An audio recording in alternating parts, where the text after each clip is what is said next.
Hi guys, இன்றைக்கி voice of சீரிஸில் நம்ம பார்க்க போகிறது பேண்டம் லாயரோட கண்டினியூஷன் தான். எபிசோட் 1ஓட பார்ட் 2 தான் வந்து பார்க்க போகிறோம். கொஞ்ச நாளாக வீடியோ போடாததுக்கு ரொம்ப சாரி. இதுக்கப்புறமா நம்ம சேனலில் கண்டினியூஸாக வீடியோஸ் வரும். ஸோ இப்போ வாங்க வீடியோக்குள்ளே போகலாம். லாஸ்ட் எபிசோடில் என்ன பார்த்தோம், நம்ம லாயர் ஷின்னுக்கு யாரும் வேலை கொடுக்காதனால அவரே ஒரு ஓன் லா ஃபிர்ம் வந்து ஓப்பன் பண்ணியிருப்பாரு. அங்கே வந்து அவர் கையை வச்சுட்டு சொன்னா இல்லாமல் அவருக்கு கிடச்ச ஜாடியில் ஒரு ஊதுபத்தி ஏற்றி வச்சுருப்பாரு. அந்த ஊதுபத்தி ஏற்றினதுக்கப்புறமா அவரோட கண்ணுக்கு பேயெல்லாம் தெரிய ஆரம்பிச்சிருக்கும். அந்த பேயை பார்த்து செமையாக பயந்துருப்பார்.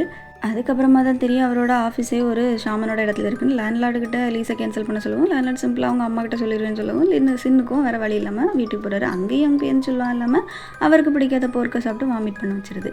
ஸோ பார்ட் 2ல் என்ன நடக்குது அப்படின்னா, ஷின் வந்து தூங்கக்காக ட்ரை பண்ணிகிட்டு இருக்கிறாரு. ஆனால் நம்ம கோஸ்ட் வந்து பைபிள் வாசிட்டு இருக்கிறனால அவர் தூங்க கூட முடியல. ஸோ கோவத்தில் எழுந்துச்சு உட்காந்து உங்களுக்கு என்ன தான் பிரச்சனை, நீ யாருன்னு கேட்டதும், நான் யாருன்னு எனக்கு சுத்தமாக ஐடியா இல்லை, என்னை கண்டுபிடிச்சி தரீங்களா, நான் யார், நீங்கள் ஒரு லாயர் தானே அப்படின்னு கேட்டதும் ஷின்னு வந்து செம்மையாக கோவப்பட்டு, எனக்கு அடுத்த மாதம் ரெண்ட் கட்ட கூட காசு கிடையாது, நீ ஒரு பேய் தானே, எனக்கு லாட்ரி இல்லைனா பணம் அந்த மாதிரி கொண்டு தர வேண்டியதானு சொல்லி கேட்டதும், அதுக்கு முடியாத மாதிரி இருந்தாலும் சின்ன கோவத்தில் தூங்கிடுறாரு. ஸோ நெக்ஸ்ட் டே மார்னிங் ஆகுது. அவர் சர்ச்சில் இருக்கிறாரு. சர்ச்சில் இருந்துட்டு எனக்கு கண்ணுக்கு பேயெல்லாம் தெரியுது அப்படின்ற மாதிரி ஃபாதர்கிட்ட சொல்கிறாரு. ஃபாதரும் சொல்கிறாரு எப்படி தெரியுது அப்படின்னு சொன்னதும் நடந்ததெல்லாம் சொல்கிறாரு. ஷாமனோட இடத்துல கிடச்ச ஜாடியில் ஊதுபதி எதிர்க்க தான் இப்படிலாம் தெரியுது அப்படின்னு சொன்னதும் அவர் கையில் இருக்கக்கூடிய ஹோலி வாட்டர் அவர் மேலே தெளிக்கிறாரு. ப்ரொசஸ் இருக்காரா இல்லையான்னு பார்க்குறதுக்கு. ஆக்சுவலாக அவர் ப்ரொசஸ் ஆகலை, அவருக்கு பின்னாடி தான் கோஸ்ட் இருக்குது. ஸோ ஃபாதரும் சொல்கிறாரு, நீ ப்ரொசஸ் ஆகிருந்தேன்னா இந்நேரம் ஒன்று உடம்புல இருக்கக்கூடிய ஆவி வந்து வெளியே போயிருக்கும், ஆனால் நீ ப்ரொசஸ் ஆகலை போலே அப்படின்னு சொன்னதும், ஃபாதர் நீங்கள் சும்மா நினைக்காதீங்க, அது பைபிள் வாசிக்குது, காஃபி குடிக்குது, டீ ஃபுட் சாப்பிடுது, என்னெல்லாமோ பண்ணுது அப்படின்னு சொன்னோடனே இதெல்லாம் அவருக்கு பிடிக்கும் போலையே. அது பொதுவாக ஒரு பேயோட பொசிஷன் பவர் எப்போ அதிகமாகும் அப்படின்னா, அதோட பிடிச்ச பொருளை பார்க்கும் போச்சுலையோ, பிடிச்ச விஷயங்களை பண்ணும் போச்சுலையோ, இல்லைனா உங்களை இருக்கிறவங்கள பார்க்கும் போச்சுலையோ தான் அதிகமாகும். இந்த டைமில் நடக்கிறது உனக்கு ஞாபகம் கூட இருக்காது, ஃபஸ்ட் நம்ம வா உன் இடத்துல போய் பார்க்கலான்ற மாதிரி கூட்டிகிட்டு போகிறாரு. திரும்ப போச்சில் பேயை பார்த்து செம்மையாக பயந்துடுறாரு. 2 பேரும் அந்த இடத்துக்கு போகிறாங்க. அங்கே அந்த பேப்பர்ஸ் எல்லாம் பார்த்துட்டு சீரா சொல்கிறாரு, இதெல்லாம் எரிச்சிட்டா பேய் போயிருமா அப்படின்ற மாதிரி கேட்குறாரு. ஃபாதரா ஆமாம் போயிடும் அப்படின்ற மாதிரி அவரும் சொல்லவும், கோஸ்ட் வந்து என்ன சொல்லுது, இல்லை வேண்டாம் பண்ணாதீங்க, அந்த மாதிரி பண்ணாதீங்க அப்படின்ற மாதிரி சொன்னதும் ஹீரோ வந்து கேட்கப்பாரு, ஏன் பண்ணக்கூடாது அப்படின்ற மாதிரி வந்து கோஸ்ட்டை பார்த்து கேட்குறாரு. ஸோ இதை பார்த்துட்டு ஃபாதர், நீ இப்போ பேய்கிட்டே பேசினேன், அப்போ அது என்ன சொல்லுது அப்படின்னு சொல்லி கேட்டிருந்தேன். ஹீரோவும் சொல்கிறாரு, அதை யார் அப்படின்ற மாதிரி கண்டுபிடிக்க சொல்லி நான் ரொம்ப டார்ச்சர் பண்ணது ஃபாதர் அப்படின்ற மாதிரி சொன்னதும், ஃபாதர் சொல்கிறாரு, பேசாமல் கண்டுபிடிச்சிடாது, ஈஸியாக தானே இருக்கும் அப்படின்ற மாதிரி சொன்னதும், கோஸ்ட்டும் கண்டுபிடி அப்படின்ற மாதிரி சொல்லுது. அடுத்தது ஷின் கேட்பாரு, இது எப்படி ஃபாதர் பண்ண முடியும் அப்படின்ற மாதிரி கேட்டதும் ஃபாதர் சொல்லுவார், அது ஒன்றும் பிரச்சனை இல்லை, அவரோட ஃபுல் நேமும் டேட் ஆஃப் பர்த்து தெரிஞ்சாலே போதும், அவருக்கு எல்லாம் ஞாபகம் வந்துடும் அப்படின்னு. ஷின் இதை பார்த்துட்டு ஆச்சரியமாக கேட்பாரு, ஃபாதர் இதெல்லாம் எப்படி உங்களுக்கு தெரியும் அப்படின்ற மாதிரி. ஃபாதர் சொல்லுவார், ஒரு டைமில் நானும் ஒரு ஷாமன் தான்ப்பா அப்படின்ற மாதிரி சொல்லுவார். சொல்லிவிட்டு அதுக்கப்புறமா ஜீசஸோட அருளால் தான் நான் திரும்பவும் பிறந்தேன் இந்த மாதிரி கதை கட்டுவார். அதுக்கப்புறம் வந்து சொல்லுவார், இது ஒன்றும் அவ்வளோ பெரிய கஷ்டமான வேலை இல்லை, லாஸ்ட்டாக சிசிடிவி யார் வந்துட்டு போயிருக்கா அந்த மாதிரி செக் பண்ணால் போதும், நமக்கு வந்து கண்டுபிடிச்சிடலாம் யார் இவங்களை கூட்டிருப்பா அப்படின்னு. ஸோ 3 பேரும் வந்து சிசிடிவி செக் பண்ணுறதுக்காக அப்படியே போகிறாங்க. இந்த சீன் நமக்கு எங்கே காட்டுறாங்க அப்படின்னா, நம்ம யாங்டுவும் நம்ம ஹானும் வந்து இது பண்ணிகிட்ருக்காங்க, ஒரு கேஸை பற்றி பேசிகிட்டு இருக்காங்க. ஹான் சொல்கிறாங்க, காம்பன்சேஷன் வந்து ஸ்மூத்தாக முடிஞ்சால் ரொம்ப நல்லது தான் அப்படின்ற மாதிரி சொல்கிறாங்க. சொல்லிவிட்டு அப்படியே அவங்க ஃபைலில் இருக்க ஒரு ஃபோட்டோவை காட்டுறாங்க. ஒரு லேடியும் ஒரு பொண்ணும் இருக்கிறாங்க. ஸோ இந்த ஃபோட்டோவில் இருக்க லேடி தான் சிசிடிவியில் இருக்கிறாங்க. இந்த சிசிடிவியை பார்த்துட்டு ஃபுட்டேஜை பார்த்துட்டு இன்சார்ஜ் கேட்குங்க, இது எப்போ உள்ள வீடியோ அப்படின்னு. இன்சார்ஜ் சொல்கிறாங்க, அது இப்போ உள்ளது, அந்த லேடி இப்போ அங்கே தான் நிற்கிறாங்க அப்படின்னு சொன்னதும் ஷின் வந்து பார்க்க போகிறாரு. பார்க்க போயிட்டு, என்ன மேம் உங்களுக்கு நான் ஹெல்ப் பண்ணணும் அப்படின்னு சொன்னதும், இல்லை இது ஒரு ஷாமனோட பிளேஸ் தானே, நான் தான் அவரை வந்து 911 கால் பண்ணி அட்மிட் பண்ணியிருந்தேன், கடைசியாக நான் தான் அவர் கூடவும் இருந்தேன், இப்போ இது லா ஃபிர்மாக இருக்குது, அதான் சும்மா பார்த்துட்டு போகலான்னு மாதிரி வந்தேன் அப்படின்ன மாதிரி அவர் சொன்னதும் நம்ம ஷின்னும் கேட்குறாரு, எதுக்கு மேம் நீங்கள் அவங்கள பார்க்க வந்திருந்தீங்க, ஏதாவது உங்களுக்கு பிரச்சனையா என்கிட்ட சொல்லுங்கள் அப்படின்னு சொன்னதும் அந்த லேடியை வந்து சொல்ல ஆரம்பிக்கிறாங்க அவங்களோட ஸ்டோரியை. அவங்க ஹஸ்பண்ட் வந்து ஒரு சின்ன சர்ஜரி பண்ண போய் வந்து ஹாஸ்பிட்டலில் வந்து இறந்துருப்பாங்க. அவங்க ஹஸ்பண்ட் இறந்த நாள்லேருந்து அவங்க பொண்ணு வந்து ரூம்லேயே இருந்துகிட்ருப்பா, வெளியவே வரமாட்டா. அவங்க அம்மா வந்து எவ்வளோ கூட்டு பார்த்தாலும் வந்து வெளியவே வரமாட்டேன்ட்டு இருக்கா. ஸோ அவங்க அம்மா அழுதும் பார்த்துட்டாங்க, கெஞ்சும் பார்த்துட்டாங்க, எல்லாம் பண்ணி பார்த்துட்டாங்க, ஆனாலும் வர. ஸோ இது வந்து ரொம்ப கஷ்டமாக இருக்குது அப்படின்னு மாதிரி சொல்லுவாங்க. ஸோ அதான் பார்க்க வந்திருந்தேன், இப்போ உங்கள்கிட்ட இது சொன்னதும் எனக்கு ரொம்ப நிம்மதியாகவும் இருக்குது, நான் போயிட்டு வரேன் அப்படின்ற மாதிரி போவாங்க. கோஸ்ட் உடனே என் பேரை கேளுங்கன்னு சொல்லி ஷின்ட்டு சொன்னதும் சின்ன இன்ச்சு கேட்பாரு, மேம் உங்களை ஹஸ்பண்டோட நேமும் டேட் ஆஃப் பர்த் என்னென்னா. அவங்களும் சொல்லுவாங்க, லீ கங்புங் 1980 ஏப்ரல் 25 பிறந்தாருன்னு. இது அப்படியே கேட்டதும் அவ்வளோதான், அவரோட எல்லா ஞாபகமே அப்படியே அவருக்கு வந்துட்டு அவங்க ஃபேமிலியோட எப்படிலாம் டைம் ஸ்பெண்ட் பண்ணாருன்னு. ஸோ அப்படியே அவர் வந்து ஃப்ளைங்கில் இருந்தவர், அவரோட காலும் தரையில் பட்டு அவர் நிற்கிறாரு. நின்றுட்டு அவங்க ஒய்ஃபோட பேரை வந்து கூப்பிட்ட உடனே ஓடி போய் கட்டி பிடிச்சிக்கிறாரு. கட்டி பிடிச்சிட்டு அழுறாரு, நீ ரொம்ப கஷ்டப்பட்டுட்ட அப்படின்னு. சடனாக அந்த லேடி வந்து நம்ம ஷின்னை வந்து ஒரு அரையிறாங்க. அதுக்கப்புறமா தான் தெரியுது அந்த கோஸ்ட் வந்து நம்ம ஷின்னை தான் பொசஸ் பண்ணி அவங்கள போய் கட்டி பிடிச்சிருக்கு அப்படின்னு. அதனால தான் அரை வாங்கியிருக்காருன்னு. ஸோ இது வந்து அவருக்கு எதுவும் ஞாபகம் இருக்காதுல்ல. ஸோ எதுக்கு என்ன அரைஞ்சாங்கன்ற மாதிரி அவர் யோசிக்காரு. அதுக்கப்புறமா அந்த கோஸ்ட்டை போய் கேட்குறாரு, உங்களுக்கு என்னாச்சு எல்லாம் ஞாபகம் வந்துட்டான்னு. அவரும் சொல்கிறாங்க, ஆமாம் அந்த டாக்டர் வந்து தப்பாக சர்ஜரி பண்ணனால தான் நான் இறந்துட்டேன். அது மட்டும் இல்லாமல் முடிச்சுட்டு போகும்போது சொல்கிறாரு, அவரோட ஹார்ட் ஃபெயிலியரால் தான் இறந்துட்டார் அப்படின்னு சொல்லணும் நீங்கள் அப்படின்னு அந்த நர்ஸ்கிட்ட சொன்னதை நான் என் காதால் கேட்டேன் அப்படின்னு மாதிரி சொல்கிறேன். இதை வந்து ஷாக்கா ஷின்னும் பார்க்குறாரு. நெக்ஸ்ட் சீனில் வந்து அவங்க அம்மா வந்து அவரோட துணியெல்லாம் எடுத்துகிட்டு இருக்காங்க துவைக்கிறதுக்காக. ஸோ ஒரு கோர்ட்டில் இருக்கக்கூடிய ரெஸ்யூமே எடுக்கிறாங்க. எடுத்து பார்த்து தான் தெரியுது அது வந்து ஹீரோயின் ரிஜெக்ட் பண்ண ரெஸ்யூம் அப்படின்னு. ஸோ இதை பார்த்துட்டு அவங்க அம்மா வந்து ரொம்ப கஷ்டப்படுறாங்க. நைட்டு எல்லோரும் தூங்குறாங்க. ஆனால் அவங்க அம்மா அதை நினச்சி கஷ்டப்பட்டுட்டு இருக்காங்க. ஷின்னும் குடிச்சிட்டு இருக்காரு. ஸோ அவங்க அம்மாவும் பையனோட சேர்ந்து குடிக்கிறதுக்காக போகிறாங்க. 2 பேரும் வந்து குடிக்கிறாங்க. குடிச்சிட்டு இருக்கும் சொல்லி அவங்க அம்மா கேட்குறாங்க, உனக்கு ரொம்ப கஷ்டமாக இருக்காப்பா அப்படின்னு. அவரும் சொல்கிறாரு, ஆமாம் 5 வருஷமாக படித்து எனக்கு வேலை கிடைக்கல இன்னும் அப்படின்ற மாதிரி ரொம்ப கஷ்டப்படுறாரு. பரவாயில்ல நீ வந்து உனக்காக ஒன்று ஓன் லா ஃபிர்ம் கூட ஓப்பன் பண்ணிக்கன்னு சொன்னதும், இதுக்கு காசு எங்கேம்மா இருந்து வரும் அப்படின்ற மாதிரி சொன்னதும் அவங்க அம்மா சொல்கிறாங்க, அதான் ஒரு 2 lakhs டெபாசிட் வந்து இருக்குல்ல அதில் வந்து எடுத்துக்கலாம் அப்படின்ற மாதிரி சொன்னதும், அவ்வளோதான் ஹீரோ சின்ன அம்மா அம்மா வேண்டாம் ஒன்றும் இருக்கட்டும் ஒன்றும் பிரச்சனை இல்லை அப்படின்ற மாதிரி சொல்லிட்டு சமாளிக்கிறாரு. ஏன்னா அந்த டெபாசிட் வச்சு தான் ஆக்சுவலி ஓப்பன் பண்ணிட்டார்ல. ஸோ அவங்க அம்மாவும் சொல்கிறாங்க, ஒன்றும் பிரச்சனை இல்லை நீ எது பண்ணாலும் நான் உனக்கு சப்போர்ட் பண்ணுவேன், ரொம்ப குடிக்காத தூங்கு அப்படின்ற மாதிரி சொல்லிட்டு போயிடுவாங்க. நம்ம ஷின்னும் திரும்பவும் குடிச்சிட்டு இருப்பார். அதுக்கப்புறம் நெக்ஸ்ட் சீன் அப்படியே எங்கே கட் ஆகுது அப்படின்னா, நம்ம யாங்டூவோட பிளேஸில் யாங்டூ வந்து அவரோட கிளைண்ட் கூட பேசிகிட்டு இருக்கிறாரு. உங்கள் கிளைண்ட் சொல்கிறாங்க, நான் உங்களுக்கு அங்கே ரொம்ப செலவழிச்சிட்டேன், என்னை வந்து எந்த பிரச்சனையும் இல்லாமல் காப்பாற்றி விடணும்னு. அவரும் கட்டாயமாக காப்பாற்றிடலாம் சார் அப்படின்ற மாதிரி சொல்கிறாங்க.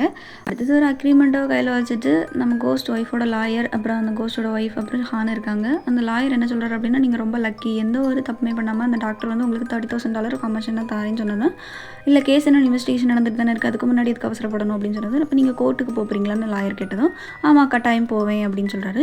ஸோ யோசிச்சுக்கோங்க, ஆல்ரெடி உங்கள் பொண்ணுக்கு உடம்பு சரியில்லை, நீங்கள் இந்த டைமில் இதுவும் பண்ணிங்க அப்படின்னா நீங்கள் வீட்டை எழுதிட்டு நடுத்தரில் தான் நிற்கணும். என்ன ஹான் நான் சொல்கிறது சரிதானே சொன்னதும், ஹானும் சொல்கிறாங்க, ஒரு உயிருக்கு என்றைக்குமே இவ்வளோ தான் அமௌண்ட் ஆகாது, ஆனால் இது ஒரு நல்ல காம்பன்சேஷனாக இருக்குன்னு சொன்னதும் அவளும் கேட்பாங்க, நான் வாசிச்சு பார்க்கலாமா அப்படின்னு. லாயர் சொல்கிறார், என் மேலே நம்பிக்கை இல்லைனா வாசிச்சு பாருங்கன்னு. ஹான் உடனே அது அப்படின்னு கொடுத்துட்டு கொஞ்சம் மேலே ரெஸ்பெக்ட் கொடுங்கன்னு சொல்லி அந்த லாயரை திட்டுவாங்க. அவங்க சைன் போடவும் நம்ம ஷின் வந்து உள்ளே வருவார். இதை பார்த்துட்டு ஹானும் கேட்பாங்க, ஷின் ஏறாங்க நீங்கள் இங்கே என்ன பண்ணுறீங்க அப்படின்னு. ஷின் சொல்லுவார், உடனே என்ன ஞாபகம்லாம் வச்சுருக்கீங்களா, பரவாயில்ல நான் உங்கள்கிட்ட அப்புறமா வந்து பேசுகிறேன் அப்படின்னு சொல்லிட்டு ஃபஸ்ட்டு வந்து அந்த அக்ரிமெண்ட்டை வாங்கி பார்ப்பாரு. பார்த்துட்டு பரவாயில்ல நீங்கள் ஃபுல்ஸாக சைன் பண்ணல, நான் கரெக்டாக தான் வந்திருக்கேன் அப்படின்னு. உடனே அந்த லாயர் கேட்பார், ஆல்ரெடி உங்களுக்கு இவனெல்லாம் தெரியுமா அப்படின்னு. ஷின் வந்து அந்த லாயர்கிட்ட போயிட்டு என்ன அப்புறமா இன்ட்ரடியூஸ் பண்ணிக்கிறேன், முதல்ல உங்களை சொல்கிறேன், 5 வருஷமாக நீங்கள் டெபோக்கி லா ஃபிர்முக்கு ஒர்க் பண்ணுறீங்களா அப்படின்னு சொன்னதும், ஆமாம் அதுக்கு இப்போ என்ன, அதில் என்ன பிரச்சனை இருக்கு உனக்கு அப்படின்னு மாதிரி சொன்னதும், ஹானும் சொல்லி கேட்பாங்க, இப்போ நீ என்ன சொல்ல வர அப்படின்னு. நம்ம ஷின்னும் சொல்லுவார், நீங்களும் சிஇஓ யாங்டூவும் வந்து கால்ஃப் விளாட போயிருக்கீங்க, அதுக்கப்புறமா ப்ரைவேட்டாக சேட்டும் பண்ணியிருக்கீங்க அப்படின்னு சொன்னதும் எல்லாரும் திருன்னு விழிப்பாங்க. ஸோ அப்போ நீ நான் ஸ்பை பண்ணியிருக்கியா அப்படின்ற மாதிரி அவர் கோவத்தில் கேட்பாரு.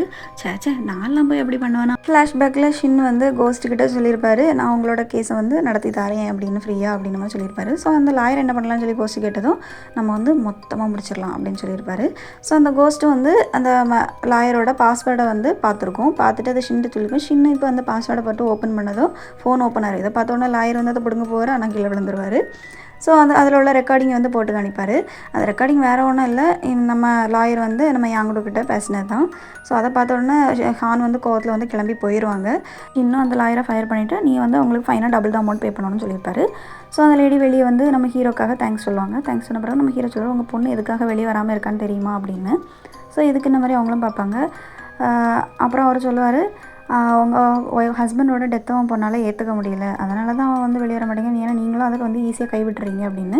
ஸோ வீட்டுக்கு போயிட்டு அந்த அவங்க அம்மாவும் அந்த பொண்ணுக்கிட்ட பேசுவாங்க, அப்பாவோட இறப்புக்கு அந்த டாக்டர்ஸ் தான் காரணம், அவங்கள வந்து கட்டாயமாக நான் தண்டிப்பேன் அப்படின்ற மாதிரி அவங்க அம்மா சொல்லுவாங்க. ஸோ அந்த பொண்ணும் வெளியே வந்து கட்டாயமாக வின் பண்ணிடுங்க அப்படின்னு சொன்னதும் அவங்க அம்மாவும் அழுதுட்டு அந்த பொண்ணை வந்து அப்படியே கட்டி பிடிச்சிப்பாங்க. ஸோ கோஸ்ட் இதெல்லாம் அங்கே பார்த்துட்டு தான் இருக்கும்.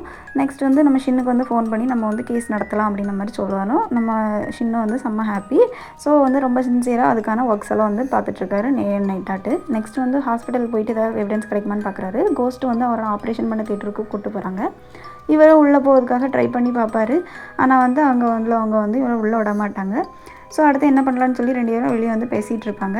ஆனால் இவர் ஆப்ரேட் பண்ணது வந்து 5 மெம்பர்ஸ் வந்து. ஸோ அதனால் இவர் உள்ளே போயிட்டு வந்து ஒர்க்கர்ஸோட லிஸ்ட்டை வந்து கேட்குறாரு லாஸ்ட் 6 மந்தோட. ஸோ அவங்களும் வந்து கொடுக்குறாங்க.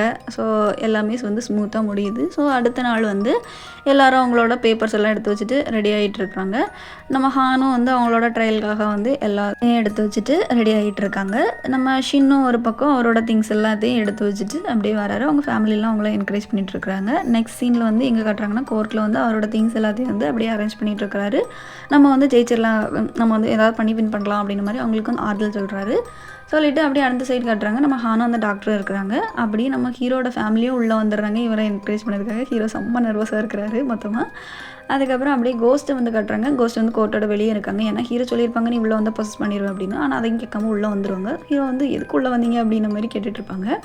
ஸோ அந்த விக்டிமை வந்து இது பார்த்த உடனே இவர் வந்து சொல்லுவார் இவன் தான் என்ன கொலை பண்ணது அப்படின்னு. நம்ம ஹானும் அவங்கள போய் இன்வெஸ்டிகேட் பண்ணுறதுக்காக ஃபஸ்ட்டு வந்து போவாங்க. நார்மலாக எல்லாம் இன்வெஸ்டிகேஷன் பண்ணிவிட்டு போயிடுவாங்க. அடுத்தது ஹீரோ வந்து கேட்பாரு உங்கள் கூட ஆப்ரேஷன் தியேட்டரில் நின்று எத்தனை நர்ஸ் நின்னாங்க அப்படின்னு. அப்போ அவரும் சொல்லுவார் 2 நர்ஸ் நின்னாங்க அப்படின்னு. போய் சொல்லாதீங்க 3 நர்ஸ் நின்றுருக்காங்க அப்படின்னு நம்ம சொல்லிவிட்டு அதுக்கான லிஸ்ட்டையும் போட்டு காணிப்பாங்க. ஜிங்ஷின்னு ஒரு நர்ஸ் இருக்காங்க அப்படின்னு. உங்களுக்கு அது யாருன்னு தெரியுமான்னு கேட்டது இல்லை எனக்கு தெரியாதுன்னு சொல்லுவார்.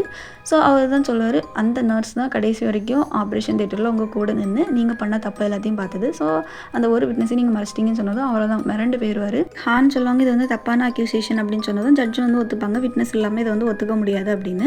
நெக்ஸ்ட் வந்து ஹான் சொல்லுவாங்க நம்ம லீ கங்புங் வந்து 20 இயர்ஸ்க்கு முன்னாடி ஒரு பெரிய கேங்ஸ்டர் அப்படின்னு. ஸோ நம்ம இவரும் வந்து பார்த்துட்டு அப்படி பேன் நிற்பார். அவரோட நெஞ்சில் குத்திருக்க இந்த ஸ்டாப் தான் அவருக்கு கார்டியாக் அரெஸ்ட் வரதுக்கு காரணமாக இருந்துன்னு சொன்னோடனே இவர் சொல்ல தேவையில்லாத இமேஜை காட்டி கேஸ் எங்கேயே கொண்டு போகிறாங்க அப்படின்னு. உடனே ஹான் சொல்லுவாங்க அவரோட பிஹேவியரும் ஹாஸ்பிட்டலில் எப்படி இருந்துன்னு தெரியுமா அப்படின்னு சொன்னது. அவரும் சொல்லுவார் தப்பாக அவர் மேலே வந்து சொல்லுவாங்க அந்த டாக்டரும். ஸோ இதெல்லாம் கேட்டுட்டு அந்த பேய்க்கு அவ்வளோதான் நல்லா கோவம் வந்துடுது. ஸோ நம்ம ஷின் மேலே அப்படியே வந்து பொசஸாக ஆரம்பிக்கிறாரு. அவ்வளோதான் நம்ம ஷின்னுக்கும் தெரியுது இதுக்கு மேலே இங்கே இருந்துட்டோன்னா அவ்வளோதான் நம்ம கரியர் க்ளோஸ் ஆயிடணும். ஸோ அப்படியே ஊந்து வெளியே போகிறதுக்காக ட்ரை பண்ணிகிட்டு இருக்கிறாரு. வெளியே போயிடுவார். ஆனால் லீ கங்புவா திரும்ப உள்ளே வருவார். உள்ளே வந்துட்டு ஏன்டா புறம்போக்கே உனக்கு வாய் இருக்குன்னு என்னெல்லாம் பேசுவியா நீ அப்படின்னு நம்ம சொல்லிட்டு இரு உன் வாயை உடைக்க இப்போ வரேன் அப்படின்னு சொல்லிட்டு ஓடி போய் அடிக்கிறதுக்காக போவார். எல்லாரும் கோர்ட்டில் ஐயோ அப்படின்னு பார்ப்பாங்க. ஹான் இடையில கால் வச்சு தடுத்து அவளை கீழே விழுட்டுறோம். சார் பல்ட்டி அடித்து விழுவார். விழுந்து ஜட்ஜோட டேபிளில் இருக்கக்கூடிய அந்த கப்பை வந்து தட்டி விட்டுறாரு. அதில் உள்ள தண்ணி வந்து பட்டு அதுக்கப்புறமா தான் நம்ம ஷின் வந்து சுயநனவுக்கே வருவார். என்ன தான் சுயநனவுக்கு வந்தாலும் நடந்ததை மாற்ற முடியாதுல்ல. நம்ம ஹானும் அப்படியே மூஞ்சி வந்து பக்கத்தில் கொண்டு வந்து நீன்னு பார்ப்பாங்க. நம்ம ஷின் வந்து செம்மையான எம்பாரஸ்மெண்ட்டில் இருக்கார். அவ்வளோதான் எபிசோட் 1 வந்து இதோட முடியுது. எப்படி காய்ஸ் நல்லா இருக்குல்ல? ஸோ கண்டினியூவாக நான் வீடியோ வந்து போட ட்ரை பண்ணுறேன். கொஞ்சம் கஷ்டமாக இருக்குது ஃபஸ்ட் டைம் அப்படின்றதுனால வீடியோ எடிட் பண்ண. இருந்தாலும் கட்டாயமாக நான் தினமும் வீடியோ போடுவேன். மறக்காமல் நம்ம சேனலை சப்ஸ்கிரைப் பண்ணி வச்சுக்கோங்க. லைக் பண்ணுங்கள். உங்களுக்கு பிடிச்சவங்களுக்கு ஷேர் பண்ணுங்கள். அதுக்கப்புறம் இந்த பார்ட்டில் உங்களுக்கு என்ன போர்ஷன் பிடிச்சிருக்குன்னு கமெண்ட் பண்ணிட்டுருங்க. தேங்க்ஸ் ஃபார் வாட்சிங்.